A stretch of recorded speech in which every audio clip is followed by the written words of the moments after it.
പതിവ് തെറ്റിക്കാതെ ഭഗവാന് മുന്നിൽ കാഴ്ചദ്രവ്യങ്ങൾ സമർപ്പിച്ച അഗസ്ത്യാർകൂടം ഗോത്രസംഘം ഇന്നലെ ദീപാരാധനയ്ക്ക് ശേഷം 8 മണിയോടെയാണ് തിരുവനന്തപുരം കോട്ടൂർ വനമേഖലയിൽ നിന്നെത്തിയ 167 പേരടങ്ങുന്ന സംഘം മലചവിട്ടി ദർശന സായുജ്യം നേടിയത്.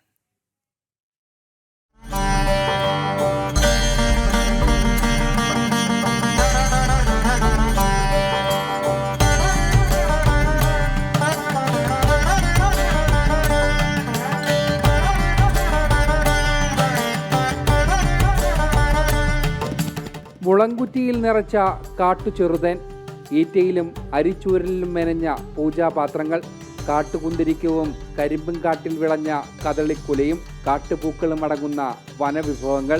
നൂറ്റാണ്ടുകൾക്ക് മുമ്പ് അഗസ്ത്യവനത്തിൽ നിന്നും പശ്ചിമഘട്ട വനനിരകളിലൂടെ ഭഗവാന്റെ പൂങ്കാവനത്തിലേക്ക് കാൽനടയായി എത്തി അയ്യനെ ദർശിച്ച പൂർവികരുടെ സ്മരണ പുതുക്കിയാണ് ഈ യാത്ര പതിവ് തെറ്റിക്കാതെ.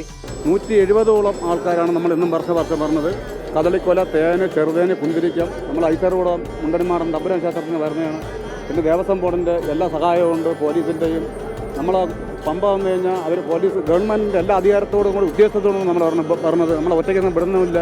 എന്നാൽ നമ്മൾ ആദിവാസി നമ്മുടെ മേഖലയിൽ നമുക്ക് ദൈവത്തിൻ്റെയും ഐസർ മുനിയുടെയും എല്ലാ അനുഗ്രഹത്തോടെയാണ് നമ്മൾ കയറി വരുന്നത്. നമ്മൾ ഒളിച്ചു പറഞ്ഞതല്ല, അല്ല മോട്ടിക്കാൻ പറഞ്ഞതല്ല, ഒന്നും കൊണ്ട് പറഞ്ഞല്ല.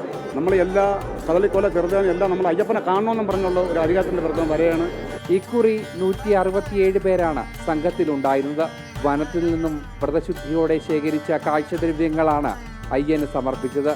മുന്നിലുള്ള പ്രതിസന്ധികളെയെല്ലാം അതിജീവിച്ച് അയ്യപ്പൻ കാണിയും പതിവ് തെറ്റാതെ ഇക്കുറിയും ഉണ്ടായിരുന്നു.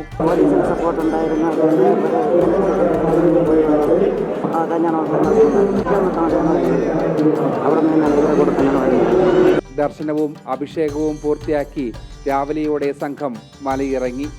ജനം സന്നിധാനം.